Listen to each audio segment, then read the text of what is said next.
Bentrovati al meteo. Una nuova perturbazione investe in pieno le nostre regioni, dove il tempo risulterà dunque spiccatamente instabile. Ma vediamo il dettaglio di giovedì. Sul Veneto il cielo sarà molto nuvoloso, con piogge sparse ma piuttosto frequenti, possibili un po' su tutti i settori, localmente anche alternate a qualche pausa più asciutta. Temperature in deciso calo, con minime comprese tra 8 e 10 gradi, massime oscillanti invece tra 13 e 15 gradi.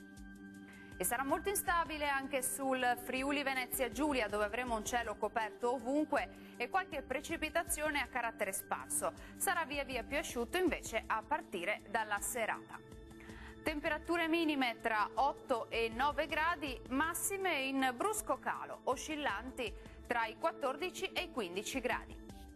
Situazione simile anche sul Trentino Alto Adige, perché anche sulla nostra regione il cielo risulterà molto nuvoloso o coperto, con rovesci e temporali diffusi, via via più sparsi con il passare delle ore.